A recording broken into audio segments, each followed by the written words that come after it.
चुका है। 1000 से ज्यादा मामले सामने आ चुके हैं और इतना ही नहीं, आधा दर्जन मौतें भी कोरोना की वजह से हो चुकी हैं। यानी चिंता बढ़ना लाजमी है, एहतियात भी बरतना है, सिस्टम को भी दुरुस्त करना है और अस्पतालों में भी व्यवस्था दुरुस्त होनी चाहिए। हमारे साथ बातचीत के लिए उज्जैन से अजय पटवा जुड़ रहे हैं, भोपाल से रमाकांत दुबे, इंदौर से मिथिलेश गुप्ता हमारे साथ हैं। सबसे पहले उज्जैन का रुख करेंगे। अजय, उज्जैन में भी कोरोना ने दस्तक दे दी है, तैयारियां क्या नजर आ रही हैं सरकारी स्तर पर अस्पतालों में? ये देखिए, उज्जैन में एक जो मरीज जो निकला था जिसको इंदौर एडमिट किया गया है, लेकिन उज्जैन के माधवनगर अस्पताल और चरक अस्पताल में कोविड से निपटने के लिए पूरी तैयारियां हैं। ऑक्सीजन सिलेंडर से लेकर तमाम प्रकार की व्यवस्था कर रखी है। हमारे साथ में मैडम है माधवनगर अस्पताल की।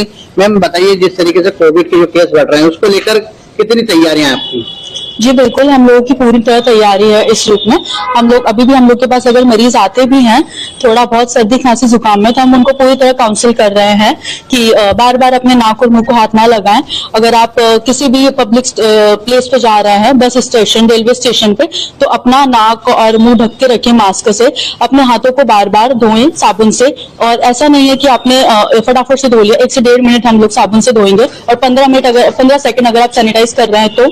और यही कहना चाहूंगी, अपनी डाइट प्रॉपर रखें। प्रोटीन इंटेक अपना पूरा होना चाहिए। हरी सब्जियां और सीजनल फ्रूट खाएं, हाइड्रेटेड रहें, पानी पीते रहें। जी, देखा जाए तो कोविड के लेकर जो वेरिएंट्स में जो साइलेंट अटैक के ज्यादा मामला बढ़ रहा है, उसको लेकर कैसे इसको पता चलता है और कैसे इसको ध्यान रखना चाहिए?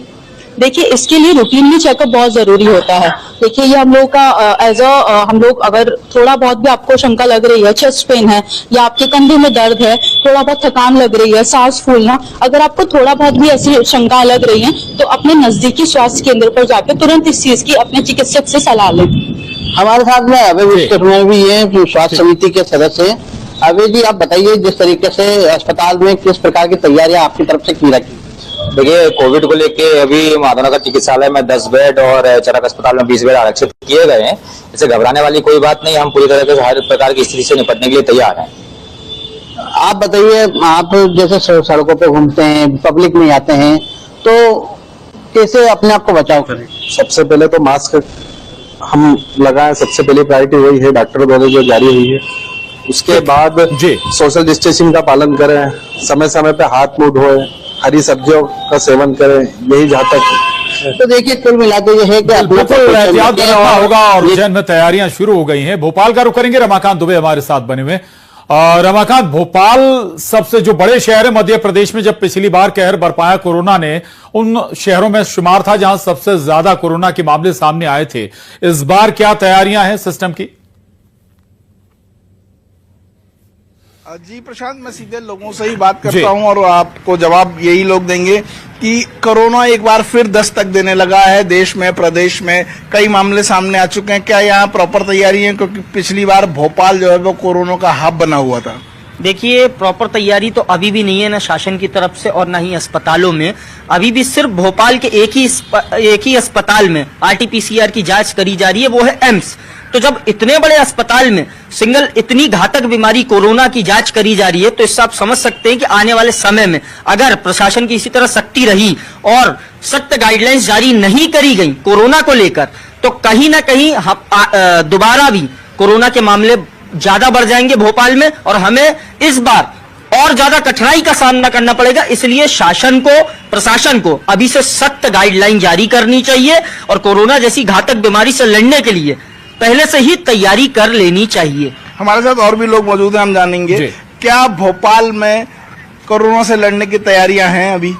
नहीं, अभी वर्तमान फिलहाल तो नहीं, और वैसे भी कोरोना दस्तक दे चुका है MP में, और अगर प्रशासन ने पूर्ण तैयारी नहीं करी, कठोर कदम नहीं उठाया है बीमारी के शुरुआती कदम में, तो हो सकता है हमें फिर वही त्रासदी झेलना पड़े जो हम पहले भी झेल चुके हैं।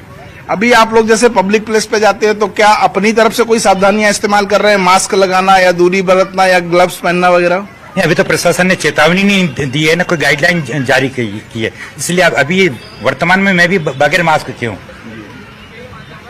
समस्या यही है कि क्या प्रशासन की चेतावनी देना या गाइडलाइन जारी करना ज्यादा जरूरी है? अगर हम रोज देख रहे हैं कि कोरोना के मामले बढ़ रहे हैं तो खुद से भी कुछ जो है सावधानियां बरती जानी चाहिए। सबसे पहले तो मैं सरकार से ये अपील करना चाहूंगा कि कुछ ऐसी गाइडलाइंस जारी करे, जैसे मास्क पहनना कंपलसरी करे, लोगों को जगह जगह इकट्ठा होने से दूर रखे, सैनिटाइजर का यूज कंपलसरी करे, और ऐसी जगह जैसे बस स्टैंड हो गए, रेलवे स्टेशन हो गए, एयरपोर्ट्स हो गए, वहां पे जो टेस्ट RT-PCR टेस्ट है वो कंपलसरी करे। आने जाने जो राहगीर है, जो भी ट्रेवलर आ जा रहे हैं, उनका सबसे पहले RT-PCR टेस्ट होना जरूरी है। बिल्कुल इन्फॉर्मेशन सिस्टम को या सरकार को जरूर रखनी चाहिए। लौटूंगा आपके पास और लेकिन अवेयरनेस हमारी भी जरूरी है। इंदौर का रुख करेंगे मिथिलेश।